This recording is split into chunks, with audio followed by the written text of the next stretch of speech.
Good afternoon, everyone, and welcome back to the Color Authority. Today, I'm going to be interviewing Claudia Cándano. She has more than 14 years of experience in the world of fashion and lifestyle journalism. Claudia began her career at InStyle Mexico as fashion editor, where she headed one of the most successful and proactive fashion teams in the Mexican publishing industry. This experience and the most consolidation of her own iconoclastic style led her to the direction of the fashion area of ELLE Mexico, and later as editor-in-chief of ELLE Mexico, as well as ELLE Decoration and ELLE Men, where she has been given an important turn to the communication of the media. She has built a team recognized as one of the best in the Mexican publishing industry. Claudia has also excelled as a stylist for various celebrities and has given creative advice to designers for the creation of their collections. She studied graphic design at the Universidad Iberoamericana in Mexico City, and her unmistakable signature has been continuously perfected with renowned courses such as fashion studies at Parsons The New School for Design in New York, art direction for fashion and fashion journalism at the University of the Arts, London Central St. Martin's in England. Claudia led for 4 years the efforts of the successful project Mexico Diseña by ELLE as project director and jury leader of the TV series with the same name. From her efforts in different platforms, she created Hablemos de Moda, an ELLE podcast, the first fashion podcast in Mexico. Good morning, Claudia. Welcome to the Color Authority. How are you today?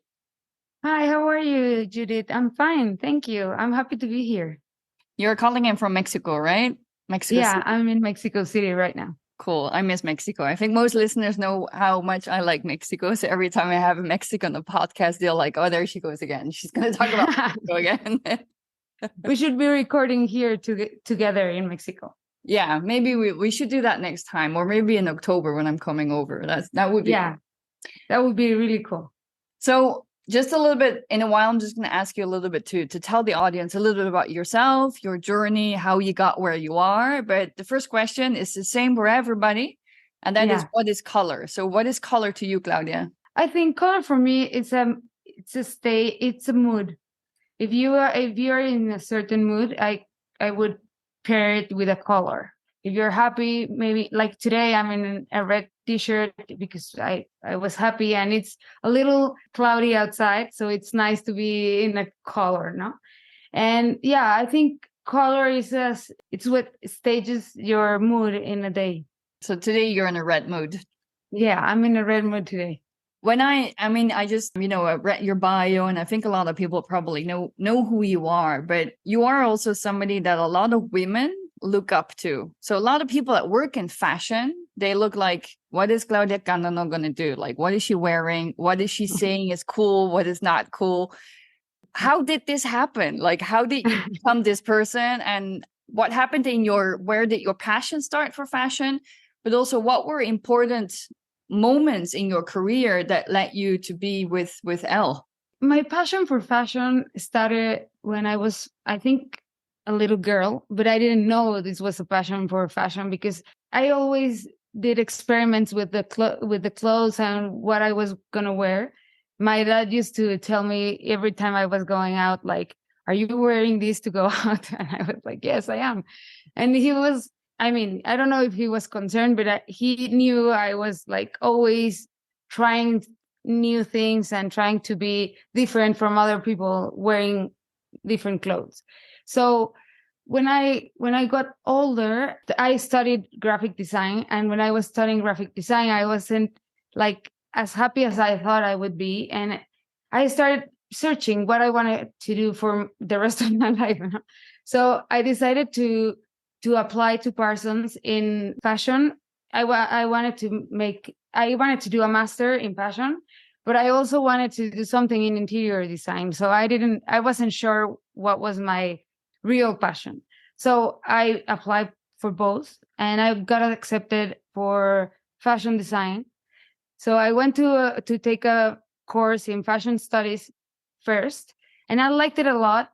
And I thought I wasn't going to be a fashion designer then. So I got back to Mexico after 6 months, and a friend of mine called me and told me, like, a friend of mine is searching for an assistant in fashion. So do you want to to apply? And I was like, yes, of course. So I went to this interview, and she was the fashion editor of InStyle in Mexico. And it had like one issue because it was new in Mexico, InStyle. But I always liked InStyle New York. Like, it was a magazine for everyone. And when I applied to Parsons, I said that in my essay that I wanted to make fashion for everyone, not only for a certain type of people. Right. And then when I got to this interview, she told me this was something that InStyle wanted to do for people that read the magazine, no? So that's what I liked about it. And I started being her assistant. And then after I started being an assistant, then I was a coordinator in fashion, and then the fashion editor of the magazine. And then I moved to Elle after 7 years, moved to Elle. And I've been in Elle 8 years now. And yeah, I love it. Like, this is something that it's not work for me, and I have a lot of fun doing it. Yeah, you're probably, so, I mean, it's needless to say that you're good at what you do. You're very good at your job. But I guess that's because you're passionate and that you're doing something that you love. And that's when you love something, you can be great in anything you do. Yeah, I agree. And my grandfather used to say that it doesn't matter what you do, but you have to do it with passion, because if you don't, then you won't have fun doing your job. No. And I think it's important to have a little fun in your job. Yeah. Some days are better than others, but yeah. I think that's with everybody. I mean, that's no matter what your job is. Why did you know that you were not going to be a fashion designer? Why did you know? Because I realized I liked a lot of fashion designers, and they were doing a great job. I wasn't going to do something new as some others did, because of the time I was starting to do it, or I didn't feel like it was something for me. I wanted to make their clothes look more cooler or more appealing to people. But I mean, they already did it. So that's why I didn't want to start being a fashion designer. So you've been with Elle now for already 8 years. That's indeed a long time. So when you work on the piece for your magazine, for Elle magazine, where is color? Like, is it the beginning? Is it in a certain point in this clothes that you're selecting, or the accessories? What role does color play when you work on the magazine? It depends a little bit on the story. If we are doing a color story, for example, we did this story all red, and this story was planned to be red because we knew every designer in fashion had a piece red. So we wanted to make this beautiful red story. So in that issue, that was February this year. And in this issue, we made red our main color in the whole magazine. Like, we had 2 or 3 stories that had red on it. And like, in the graphic design, the art director decided to have these red pages, full red pages. And yeah, red was like this important color in the issue. But there are some other issues that are not a color inspired issue, but we have always color. Yellow is one of the colors that we use a lot in different pages. We also do a lot of blue and red, blue, red, yellow, and green. Those are kind of our colors in ELLE Mexico. And we always try to make a point that it's color. It's like, I don't know how to say it in English, hilo conductor, like, el fil rouge. Yeah, like a thread from the beginning to the end. So it makes sense for people that it's reading that if we want to make a point about a color in fashion being the trend, for example, we want to make the reader feel it, not only read about it, but feel it in the whole magazine. And we also use color as a pointer or as a gets your eye in the story. For example, sometimes we put like pink typography, so you have to read that because you are like, what is this? I need to know, Yeah. So this is what we like about color. Color makes you understand a story in a better way, or we always work with color. So when with your team, color is part of a daily discussion. You talk about color almost every day. And sometimes it's not a discussion, but it's something that it's understated. Like we all know we want some color in it. And when we start talking about it, it gets more aware that you're doing this with a certain color. But sometimes it just gets there. Like when I am checking the articles for print, I see like, oh yeah, we did a lot of color in this issue. Like, yeah, like when you see it all together, you realize that we were in a great mood that month, maybe. Yeah, you know? Clearly. So you just mentioned that there are, I think I counted 5 colors for El Mexico. Why those 5 colors? Is there a particular reason, or do you think they really represent Mexico? No, I don't think it's something that represents Mexico exactly, but I think it's something that represents. I think it's these are younger colors, and we want to talk to a younger audience every time that we want to get to Gen Z, and Gen Z is it's a lot about color, you know. So I think I'm a millennial, almost. I wasn't, but I am. I mean, and we dress a lot in black, and we like black. But the younger generation like color, and I think this is the reason we use a lot of color to make it feel younger. So it's a way to attract more audience and the younger audience. Yeah, I think so.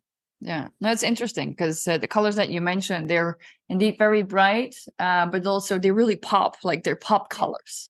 Yeah.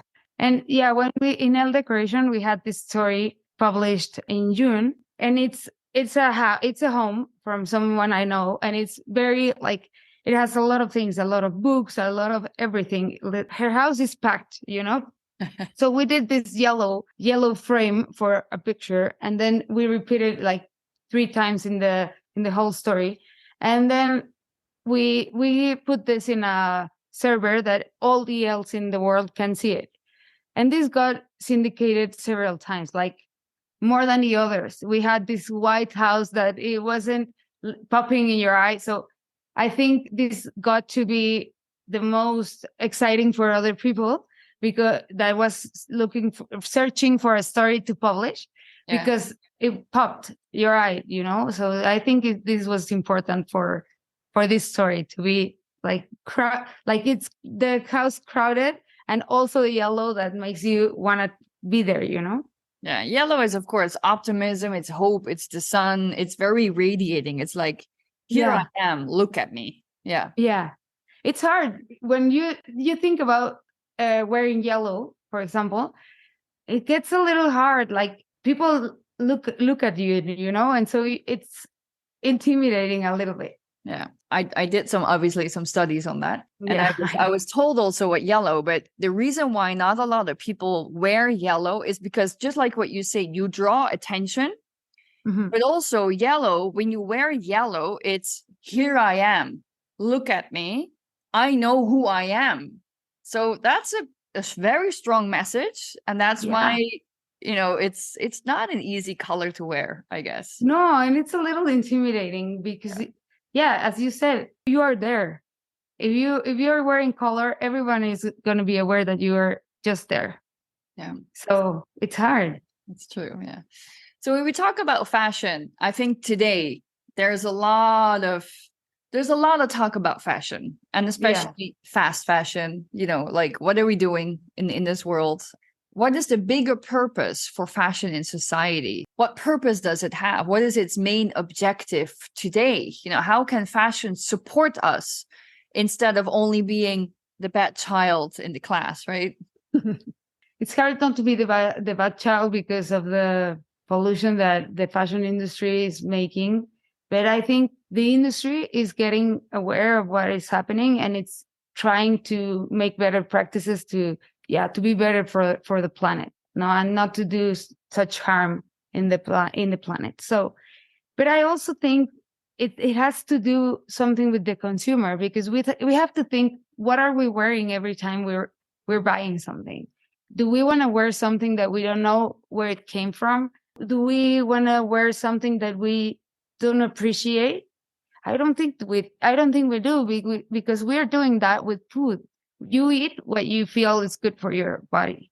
So you have to do the same with fashion. And I think fashion has to be something that you appreciate and you passionate about.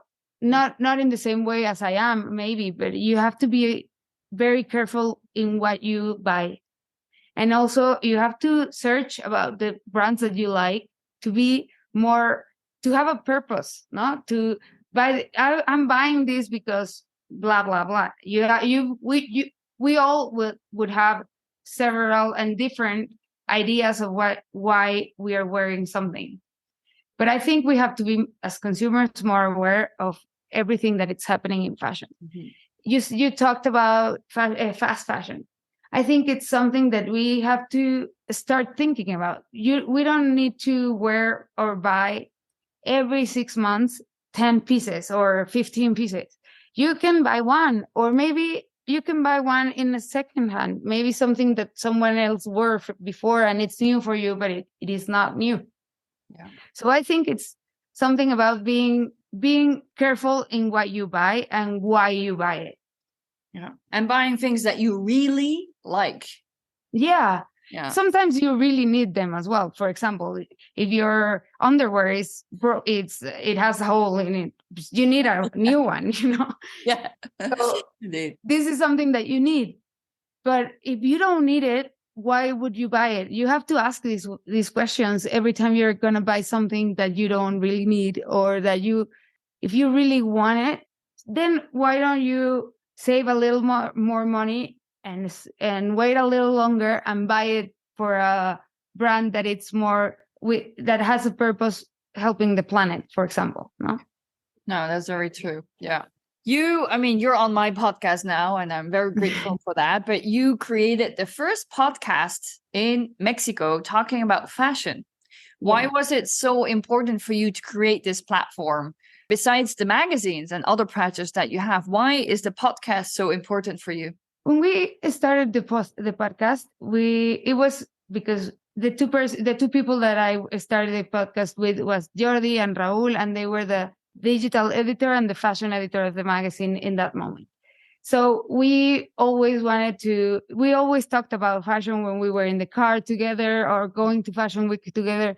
We were always talking about fashion, and we laughed about it, and we didn't take it as these really important subjects. We did take it like something we like and we like to talk about. Mm-hmm. So we decided, like we were saying one day in the car, like we should have a podcast talking about fashion. And then we started doing research about what was a podcast about fashion in Mexico, and there wasn't any.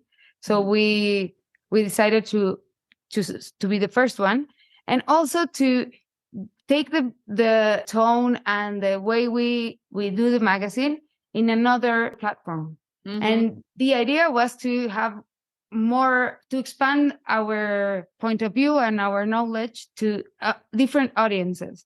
Yep. So podcast was a good one. And also podcast was getting more important as for people in Mexico, because you listen to a podcast when you're going from your house to your job and going back. It's easy to do it, There's and a lot of traffic in Mexico as well. So yeah, in the car, and you have a lot or of in Uber. Yeah. And we wanted to make it fun for the people that was in the Uber or in their cars going for going to work. So we wanted to make it a little fun and distracting. And yeah, we did this podcast, and the tone of our podcast is to have fun and to make fashion a little easier for people to hear about. Yeah. So to lower a little bit the threshold, everybody's like a little bit like with art. A lot of people, they don't go to museum or they don't go to art galleries because they think they have to understand it or to know the art. It's the same with fashion. People are just like, yeah, well, I don't know much about it. I don't know what to choose. But this is good because you created a platform for everybody. Not everybody buys Elle magazine, but they perhaps will listen to Hablemos de Moda, no? Hablemos de Moda and then hashtag. So it's officially an Elle podcast, or is it your podcast? No, it's an Elle podcast. It's from the magazine, and it's ours because we are in it, but it's else, and it's nice because now we are there, but maybe in a few years, someone else is doing this podcast, and it's fun to listen to other point of views. Yeah, no, that's true. Yeah. What do you think is interesting currently in the world of fashion? When you talk about color, like where do you see color in fashion that you're like, wow, that's new, or something that's inspiring you? Something that was new last year, especially, that was Valentino doing a hot pink collection and runway, and everything was hot pink. And even the store in Paris was outside, it was hot pink as well. And everything in the store was hot pink as well. So I think this was a huge statement from Valentino to the world to say, the pandemic is over, and then we have to wear pink. And it was a fall winter collection, so that was even bigger.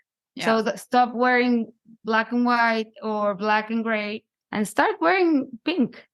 And this went through everyone. Everyone was wearing pink, hot pink at carpets and events. And now this year we have Barbie going huge in the world.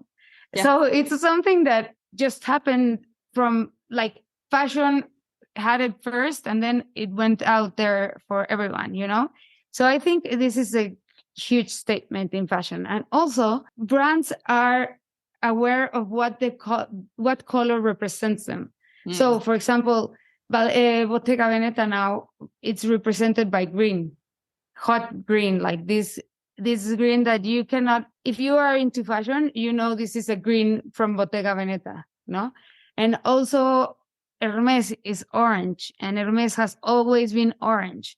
So I think these brands are aware that a color can define them. And also Ferragamo, in their last collection, made this red runway with a red carpet, a huge red carpet, and everything was red. And also they had, not all the collection was red, but they had several looks in red. So I think this is something that designers are starting to use in their favor to be in the top of mind of people. So if you're wearing red, people would say, is this from Ferragamo, or is this a Bottega Veneta bag, or, you know? Yeah. So I think that's fun. That's fun to get in your mind. Like, try to know what are the colors of the brands. This is something that it's fun for me, at least. Yeah, it becomes an identity in certain point. Yeah, exactly. Yeah. And it's, to be very honest, me as a color designer, this has not happened for many years. And this is exactly what I do with my clients. So this is what I do with mainly products, automotive, you know, and it's super that fashion is there, right? They're just doing it. And I remember we having a very hot discussion on red somewhere in February, March, for I think a few hours. So yeah. Red is it's hot currently. Yeah. Yeah, it's very hot currently. And I think it has something to do with what I just said about Ferragamo and things that were happening in February. Exactly. Yeah. Rihanna was a huge statement because she was pregnant and she was wearing red and she was being seen for a lot of people. And this was huge. Like, I remember my Instagram was everything in Rihanna, red, you know? So I think also designers have acknowledged that this is something that you can make about color. If you have a pop of color in your collection, then people is going to talk about it. Yeah. Like, I remember 2021, we were all talking about this. Last year, we were all talking about pink. Now this year, we are all talking about red. And maybe next year, we will be talking about yellow. We don't know, but it's something that it's already happening in fashion. Yeah, it's super interesting. Yeah. Yeah. You work a lot with fashion designers, obviously, around the world, but in Pacific, obviously in Mexico. And what do you think does a Mexican or any designer need to stand out? How can you be different today? Because you're also a former judge. So, I mean, you know what to look at. You know how somebody can be new or, you know, classic. What does a future designer who's now working, what do they need to be different? Like, what would make them stand out? I think what makes them stand out, it's being truth to what they think and what they want and their aesthetic, because their aesthetic is going to make them different, because not everyone has the same aesthetic. And you will, if you have a brand and if you're a fashion designer, you would work on your own aesthetic. And I think this has happened to a lot of designers, like Dries Van Noten, for example. He has always worked with color and print and a lot of things that you can remember that this is from, if you see a piece, you know, this is from Dries Van Noten.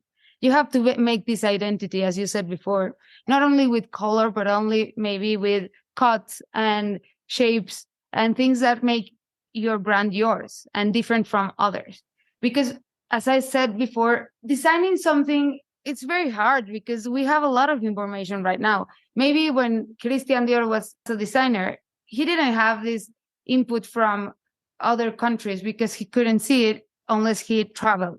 So he knew what he knew, and what he made was different and very new in that moment. And I think people is expecting this from the designers in this era, but it's not going to happen. Designers in this era have a lot of information. They have Instagram, they have TikTok, they have everything.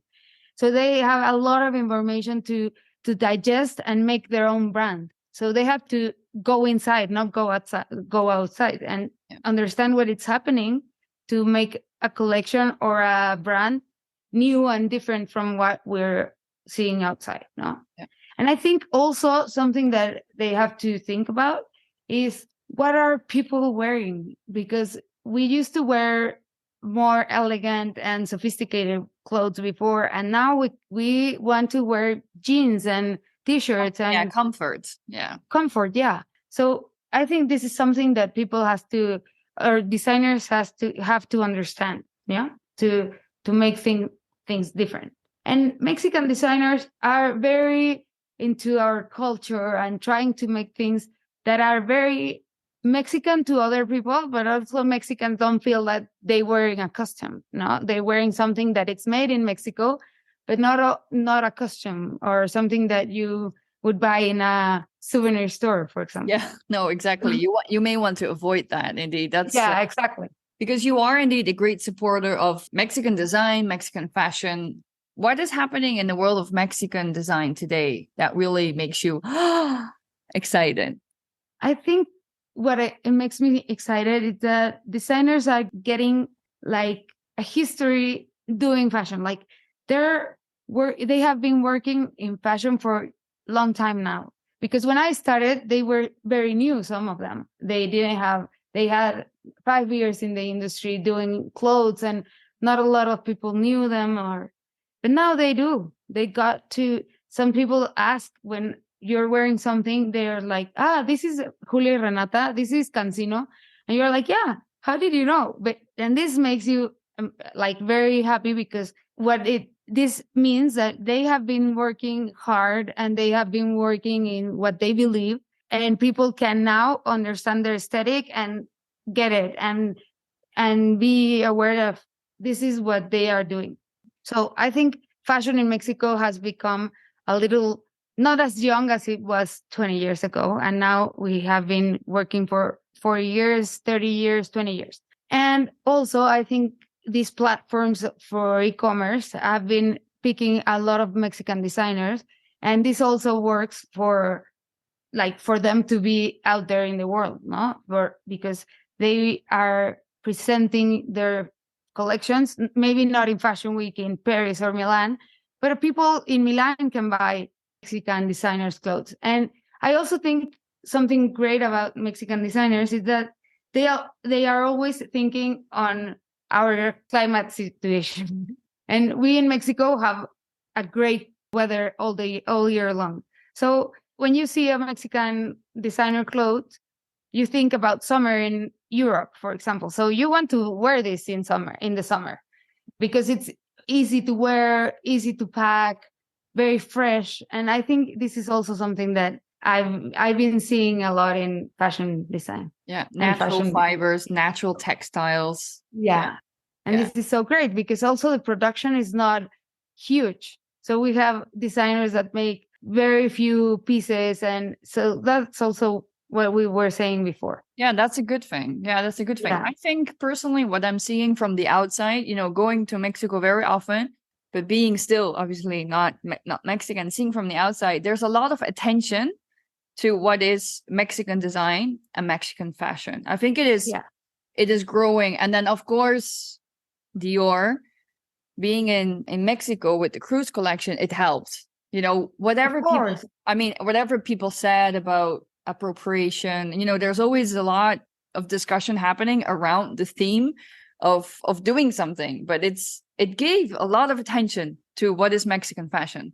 Yeah, and also it's something is happening to Mexico. It's specifically Mexico City right now. A lot of people wants to come to Mexico City and want to know what are we doing, what are we wearing, what are we eating, everything. So as you said, Dior being here presenting their cruise collection was huge for Mexico and for the fashion industry in general. A lot of people were talking about this. Even people that doesn't talk about fashion usually, they were saying, wow, this show was huge and amazing. And this appropriation, I think, also made conversation more interesting because we all had different point of views and we were discussing this in a different way. Not only fashion, did you like the collection or not? No, we went more profound, and this was good for fashion in general, and also for Mexican designers to be able to, be Mexican artisans and Mexican designers to be closer to this collection as well. Yeah, and also a person that we met both was there, and that was just, knowing that Remigio was there is just amazing to know that because Remigio is Mexican textile, Mexican fiber. He is Mexico. So it's knowing that he was 100%. Part of this whole production, that was just amazing. And I think also the rainfall, you were there, right? The rainfall made it perfect. Yeah. That's what I was saying. I don't know. I was talking to someone like 3 months ago 2 months ago. And I was like, yeah, that made it more beautiful. Like it was perfect. The timing was perfect because it was raining so hard before the show. And then when the show started, it was raining, but not as much. Yeah. So it was super, super beautiful. The pictures are amazing. It was just amazing. More dramatic. Like, how did I miss this? Yeah. Yeah. Yeah. It was great. Yeah. So what would you say is your personal color style? I think I know it, but I think the audience does not. So I'm curious. Black is my color. I love black. I always want to wear black. But I think I'm very into red. I love red. And I think blue has always been a color that I like, and green, maybe pink sometimes now. I didn't like pink before. Not before. Before Valentino, I didn't like pink. And then Valentino made me like pink a little bit more. And then now I'm really into pink. Like I want to paint a wall in my TV room. You changed your mind again, because I thought it was going to be yellow. Yeah. So you changed again. Yeah, it was going to be yellow, but then I thought I was going to get very stressed about yellow all the time. So now I want pink. So yeah, I don't know. I haven't painted it yet. So color has been, I've always liked color, but when I wear something, I always pick black. Mm-hmm. But nowadays I'm wearing a lot of more colors than I used to. Like 2 years ago, I would only wear black, but now I'm interested in trying some other colors. Okay, good. I'm glad to hear. What is yours? My color, I'm supposed to wear a lot of yellow, because yellow is my color. It's the color that makes me most me, because I'm a yellow person. So I radiate sunshine when I wear yellow. Wow. But I wear a lot of blues as well, and a lot of beiges. So beige, so it's still part of the yellow family, right? Yeah. So it's eco beige, sand colors. So that's and blue because of my eyes, of course. Yeah. Nice. Yeah. I don't know what is my color. Do you know? I know somebody who can help you with that. That's for sure. I did a podcast this morning with somebody who does seasonal color palettes for everybody. And an interesting thing is so she explained to me, our physical looks decide 30% of the colors that we should be wearing, but 70% is inside. It's like what you said about design. You know, you can only design very well if you know who you are inside. And so she works also with words, like what is your word? Is your word daring, or is it? It was very interesting. So I'm gonna listen to that podcast. Yeah, it will be live in September, but it was like I know my colors because of my work and because I've been working with it. But it's not only just like you. I mean, we're both blonde, we both fairly skinned, and I think you have green or blue eyes, right? Green, yeah. Green. So that can already set like a standard, but nobody is standard.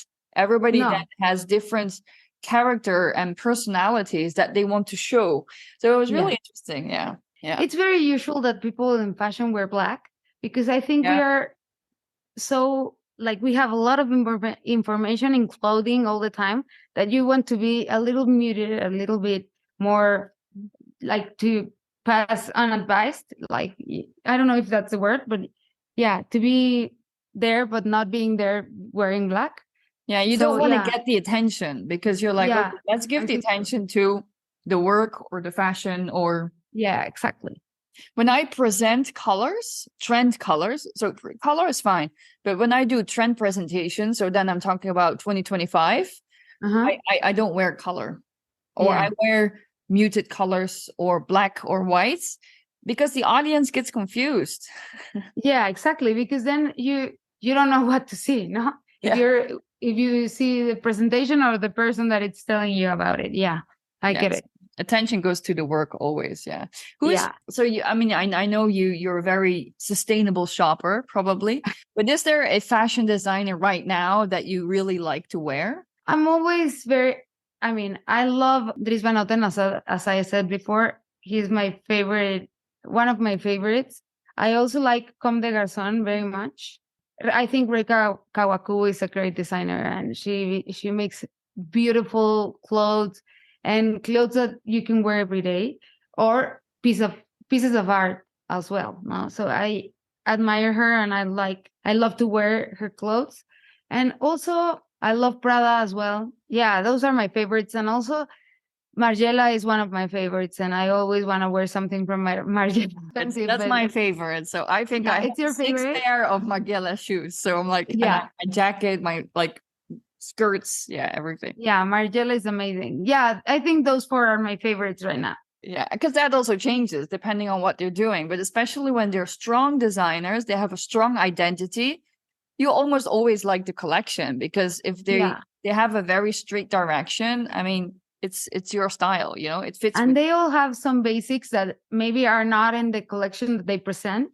Yeah. But then you go to the store and you have the best black pants ever are the pants from Dries Van Noten. They're so great because it doesn't matter if you're curvy or not, you're long or not, or short. It doesn't matter. They fit perfectly. So I think this is something that I really like about that because it's the way if you dress with clothes that fits good on you, you feel better and you feel great, and people tells you about your clothing, like, where are these pants from? They look amazing. And then you want to wear them more often. Yeah, I think that's true. I think that's also a little bit, you know, female bodies looking differently in the north of Europe than in Italy. Obviously, Dries Van Noten.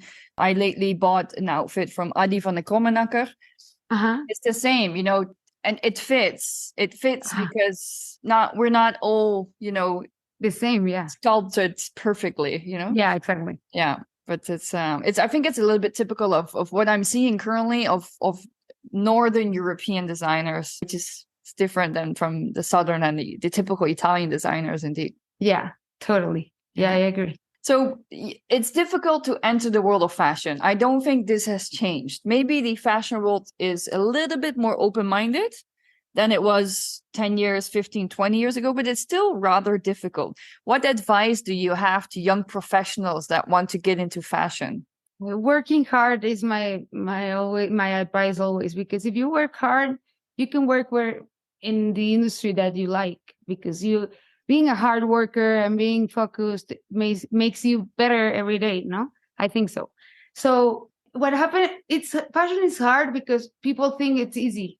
I think people think they know about fashion because they like to watch, I don't know, they like to see the collections, or they think they know about it because they are into fashion. But this is not a real thing.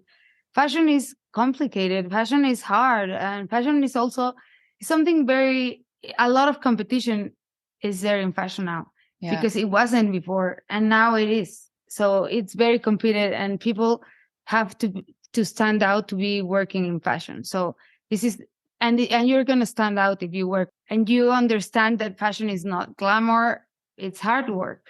As if you're in math, you have to work hard. You cannot be someone that, or in finance, you have to work hard.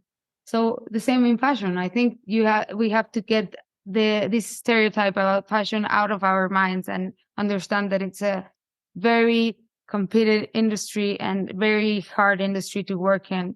So you have to be very aware of who you are and what you do, and work hard. This is what I think. Work hard is definitely part of any job, really, if you want to be successful. Yeah. And you have to, if you want to be in fashion industry, you have to send your curriculum to everyone that you want to work with. And someone would be open to interview you. And you have to be very into fashion and try hard to be in fashion. This trainee that we had before, he went with his curriculum printed to every editorial house in Mexico, and he tried to get to the human resources people to live his curriculum there and everything. But he could do it in some houses, but not in others. When he got to Expansión, he tried to go to the human resources person, and the guard outside told him he couldn't come in. No, so Jordi, the digital editor, was having a secret outside. So he went like, "Oh, sorry, do you know someone from ELLE?" And Jordi was like, "What do you need? Can you give this to someone that works for ELLE?" And he was like, "Okay, yeah, give it to me." So he gave his curriculum to Jordi, and Jordi was like, "Okay, thank you." So this guy left. Jordi came in, and he was like, "This guy have been looking for someone from human resources all day. It was raining, and his curriculum was a little wet." This is like a story like that, like a TV story, but it's real. And he became our trainee for several years, and now he got a scholarship in Paris, and he's working in LVMH in Paris now. He works for us. He writes some articles for us sometimes, but he's been trying very hard to be in this industry, and now he's in. He had this idea that he wanted to work in a magazine, and he did everything in his power to work in it. And he had a good luck, and he had good luck as well. Yeah, I think it's a mix of luck, but also keep going, keep trying until somebody sees you. Yeah, exactly. I think you've pretty much done everything in this world when it comes to fashion, but I'm still going to ask you, what is next for you? What is like even a project that you're already working on, or something that would be like a dream project? I'm writing a book about fashion, and this is a next step. Not everybody knows that I'm writing a book, but well, they will now, but okay. Okay, they will now. But I'm writing a book, and this is the next step, and I don't know what else. I'm always open and thinking about what is next. We'll see. Well, writing a book takes a long time. I mean, it is taking a long time. It's gonna keep you busy for a while. And also sometimes you're like, I'm inspired, I'm gonna write, and you start writing, and then you're blocked. Like, no, I don't know, I wasn't inspired at all. And then some days you are not inspired, and you start writing, and it flows. So it depends on the mood also.